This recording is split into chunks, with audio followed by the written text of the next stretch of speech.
Parang ka naman bata eh. Gusto mo bang maaksidente tayo? Ito naman. Nagbibiro lang naman eh. Gusto ko lang naman makita yan, no? Ayun, no? Ito? Nakita ko na yun eh. Baka nabakla ka na, ha? Ay, tingnan mo yan, no?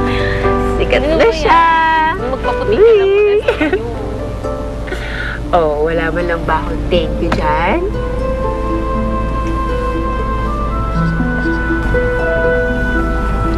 Salamat. Sige. Uwi na tayo? Fina? Ha?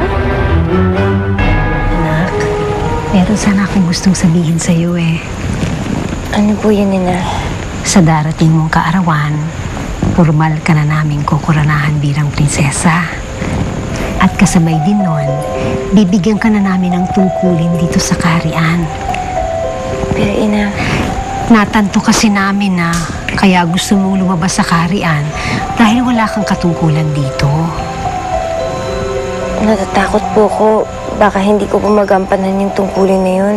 May tiwala ako sa'yo, aking prinsesa.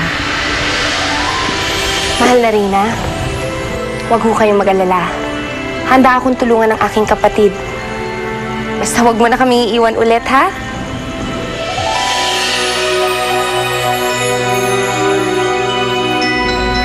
Teka, may kilala ka ba?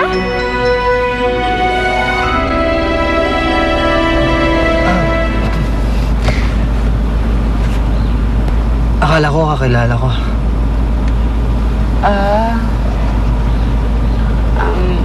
Nga pala, Lindon. Pwede ba tayo mag-usap? Pwede na ba natin pag-usapan kung ano nangyari kanina? Lucille, di ba sabi ko naman sa'yo, tsaka na lang natin pag-usapan yan? Eh, kailan pa? Simple lang naman yung tanong ko eh. Yes or no lang ang sagot doon. Mahal mo ba ako? I open my heart to you. Diba? Lucille, kasi Is that a yes? Lucille, may iba akong mahal. Malaki ang utang na loob ko kay Alvin. Napatunayan niya ang pagiging tapat sa ating kaharian. Ang pagiging tapat niya sa amin, humingi ako ng kapatawaran sa inyo lahat sa mga padalos-dalos kong desisyon. Hindi ko dapat kayo pinagdudahan. Kayo na mulat sa pool ay tapat sa amin ni Abiana. Maraming salamat po, mahal na hari. Mapapatawad niyo ba ako sa mga kasalanang nagawa ko sa inyong lahat? Pinoprotektahan niyo lang po ang ating kaharian, mahal na hari. Kinakailangan nating maging matatag. Dahil nararamdaman ko na may nakaambang panganib sa ating kaharian. May oras para pag-usapan yan.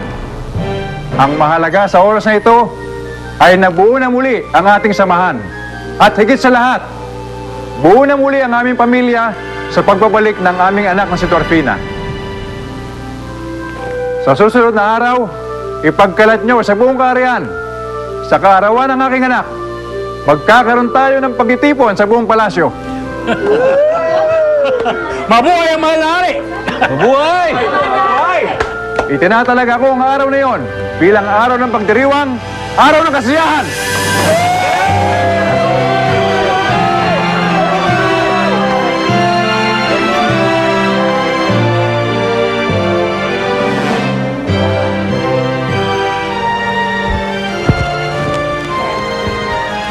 Ay, nga pala Elvin, kamusta ba yung paglalakbay ninyo ni Dwarfina sa labas ng palasyo?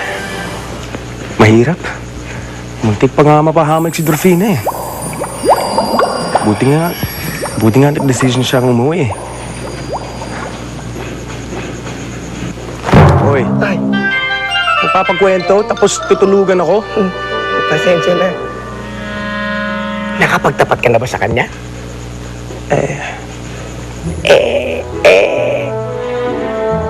Ang hina mo naman pala talaga eh. Ang Anong mangyayari sa pag-ibig mo niya kay Dorfina kung pabagal-bagal ka? Eh, nandun si Lyndon yung taong gusto niya eh. Hindi ako makukuha ng tiyempo para makapagtapat sa kanya. Eh ngayon, nandito na kayo ngayon sa loob ng puso. Oo Ba't nga hindi eh. yung papagtapat na mahal mo siya? Kamusta yung paglalakbay mo sa mundo ng mga tao? Kwentuhan mo naman ako. Oh, bakit kapatid ko? Nabigo ako sa pag-ibig. Nasaktan lang ako. Pareho lang naman pala tayo ng sitwasyon eh. Anong ibig mo sabihin? Alam mo, Dorfina, simula nang mawala kayo ni Elvin, hindi mawala sa isip ko na ikaw talaga ang mahal niya. Kundi na hindi totoo yan. Hindi, Dorfina. Tama si Gwendina. Sinubukan kong pigilan ang nararamdaman ko nung nasa labas tayo ng punso. Pero ngayon, nakabalik na tayo. Eh, gusto kong sabihin sa'yo na mahal kita.